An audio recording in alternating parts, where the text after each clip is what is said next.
கனடாவில் பிக்கரிங்கில் ஒரு கொலைக்கு சதித்திட்டம் தீட்டியதாக கூறப்படும் 2 தமிழ் இளைஞர்களை டொரண்டோ போலீசார் கைது செய்துள்ளனர். அண்மையில் ஸ்காப்ரோவில் உள்ள ஒரு தமிழருக்கு சொந்தமான களியாட்ட விடுதியில் நடந்த துப்பாக்கி சூடு மற்றும் மார்க்கம் பகுதியில் தமிழ் யுவதி ஒருவர் சுட்டுக் கொலை செய்யப்பட்ட சம்பவங்களுடன் தொடர்பு உள்ளதா என்பது குறித்து போலீசார் விசாரணைகளை முன்னெடுத்து வருகின்றனர். நீதிமன்ற ஆவணங்களுக்கு அமைய மார்க்கம் மற்றும் நோர்த் யோர்க் பகுதியைச் சேர்ந்த 25 வயதான கோகிலன் பாலமுரளி மற்றும் பிராணன் ஸ்கந்தா பாலசேகரர் ஆகியோர் கடந்த 8ஆம் தேதியன்று கைது செய்யப்பட்டனர்.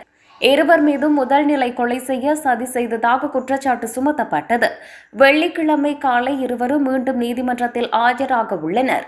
கடந்த வெள்ளிக்கிழமை இரவு ஸ்காப்ரோவில் உள்ள பைபர் ஆர்ம்ஸ் என்கிற களியாட்ட விடுதியில் நடந்த துப்பாக்கிச் சூட்டுக்கு பின்னர் போலீசார் பாலமுரளி மற்றும் பாலசேகரை கைது செய்தனர். களியாட்ட விடுதியில் விழாவை கொண்டாடும் போது 3 சந்தேக நபர்கள் கண்மூடித்தனமாக துப்பாக்கி சூடு நடத்தியதாகவும் பின்னர் வெள்ளி நிற காரில் தப்பி சென்றதாகவும் போலீசார் தெரிவித்துள்ளனர். ஸ்காப்ரோ துப்பாக்கிச் சூட்டுக்கான காரணம் இன்னும் தீர்மானிக்கப்படவில்லை. ஆனால் விசாரணையாளர்கள் அந்த நபர்களில் ஒருவர் தாக்குதல் துப்பாக்கியுடன் ஆயுதம் ஏந்தியதாகவும் மற்ற இருவர் கை துப்பாக்கிகள் வைத்திருந்ததாகவும் கூறியுள்ளனர். கைது செய்யப்பட்ட இருவர் தொடர்பில் அதிகாரிகள் அனைத்து தடயங்களையும் ஆராய்ந்து வருவதாகவும் விசாரணை நடந்து வருவதாகவும் தெரிவித்துள்ளனர். எனினும் வெள்ளிக்கிழமை நடந்த துப்பாக்கிச் சூட்டுக்காக அவர்கள் கைது செய்யப்படவில்லை. மேலும் அந்த விசாரணையுடன் எந்த தொடர்பும் இருப்பதாக என்னால் பேச முடியவில்லை என மற்றொரு போலீஸ் அதிகாரி தெரிவித்தார்.